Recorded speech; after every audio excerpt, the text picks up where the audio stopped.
ఎక్కడి నుంచి వస్తున్నారు? భవానీ గారి దగ్గర నుంచేనండి. లైన్ లో ఉంది ఇక్కడ. భవానీ ఇళ్ళు వచ్చారా? లేదు. రాలేదు కదా? సార్ ఒకసారి లేవండి, నేను మాట్లాడతాను. హలో మేడం, ఇందాక మేము వచ్చాం కదండి. మీరు వేరే మనిషితో బిజీగా ఉన్నారు. అది వేరే మనిషితో? అదే పైపులు బిగించే మనిషితో. Correct correct. ఇవాళ మూడ్ లేదు, రేపు రమ్మని చెప్పారు. మరి ఆ విషయం సార్ చెప్పరేంటండి? చెప్తాను. మేడం గారు మాట్లాడతారంట. Is it true Bhavani? వచ్చారు ప్రభా, ఆ, జోక్ చేశాను. పిచ్చిదాన ఎప్పుడు జోక్లే నీకు. రొమాన్స్ అయి ఉంటుందండి. మాకు ఇది మామూలేరా? ఏది మీరు ఇక్కడ ఉంటే అక్కడ ఇంకోళ్ళతో ఎదవో లుక్కులు ఇవ్వకో. నువ్వు చూడటం తప్ప పొడిసేదేవి లేదని మాకు అర్థమైంది. ఎడిటింగ్ రూమ్ లో తగలాడు. సార్ ఏంట్రా? భవానీ గారి నెంబర్ ఇస్తే నేను ఒక్కడిని వెళ్ళి నెక్స్ట్ ఎపిసోడ్ కి ఏమైనా ట్రై చేస్తా. డైరెక్ట్ గా వెళ్ళరా, ఇంక నంబర్ ఎందుకు? మీరు మాట చెప్తే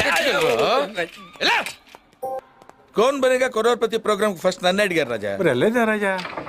భాషాభిమానం, తెలుగంటే ప్రాణం.